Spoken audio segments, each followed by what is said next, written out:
I was really privileged to get a bit of an intimate lesson on the blues with Robert Plant, who is a rock god to all his devotees, and it was great because he and his musician mates had made a loop the night before, from which he then improvised. So we're in this amazing studio, and he's got this fabulous loop going on, and he does all these great things with it. He does a bit of Stairway to Heaven, A Whole Lot of Love, and he's showing me how in their day Led Zeppelin really twisted and turned the blues into what became, you know, quite heavy rock, and was something that everyone thought they'd never heard before, but in fact had these origins in America's Deep South. You couldn't get any more Mississippi than that, really. I didn't know about fame.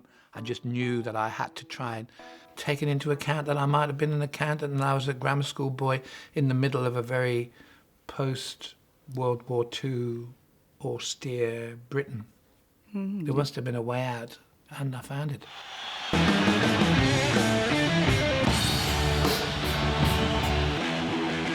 As you'll hear from Robert, in 1977, you know, the worst thing ever, something that, you know, I don't think any parent can ever get over, and it was the very unexpected death of his 5-year-old son from a respiratory illness. He was actually away on the road when it happened, and he, you know, it's now a long time ago, but obviously it still strikes deeply within him, and it made him reconsider, you know, everything, whether he should even, you know, ever leave the family again. It made him think about leaving music, and he talks about that.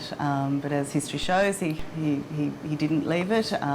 He returned to Led Zeppelin, and you know, and returned to a lifetime of music.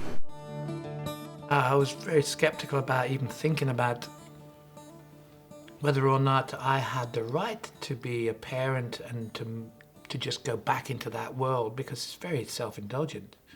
And when we lost our boy, I applied to see if I could get a role as a teacher, because I wanted to be around, a way to enjoy and watch children at the peak of their time before they were spoilt by the ways of our world. So I had always thought, there's another thing I can do, there's another thing I can do. For a moment there, had you lost your love of singing? Had you... Well, no, I was detached, finally detached. I'd left it. But it's a terrible drug being a good singer.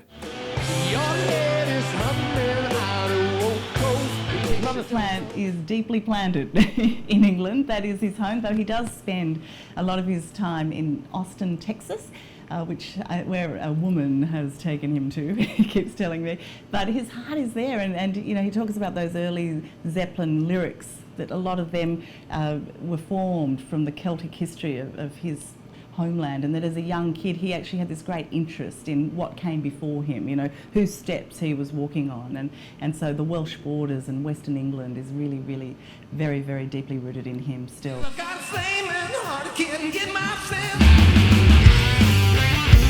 But for the true believers, the only event of 2007 that mattered was the reforming of Led Zeppelin for a one-off performance. Bonzo's son Jason Bonham took his place on drums.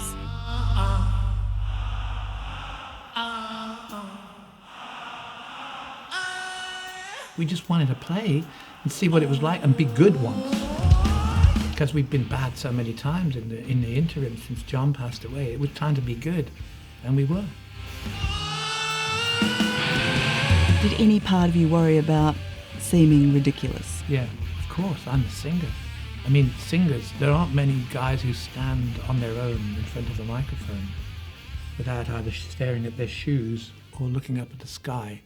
So the bare chest thing was definitely out, you know. You didn't think about it twice? I did think about it, but it would have taken a lot of work.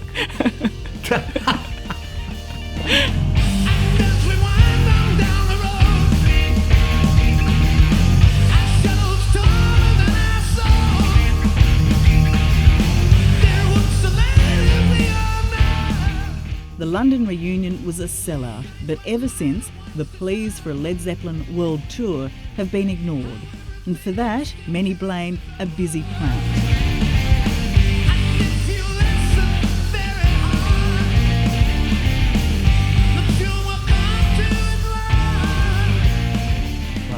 you know, the two other guys are both Capricorns and they keep stum. They don't say a word, but they are quite contained in their own worlds, and they just leave it to me to do To this. be the bad guy. Yeah. No, I'm not the bad guy.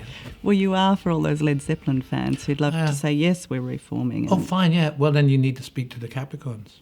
Because I've got nothing to do in 2014, you know. Oh, so it could be back on again, if I can convince the Capricorns. If you can find them. The other surviving members of Led Zeppelin could come up with something new, he would be there in a heartbeat. He jokes about it and sort of says, they say it's his fault, he says it's their fault. If I can find them and he's free in 2014, then it might all happen. I don't think it will happen, but it's nice to wonder.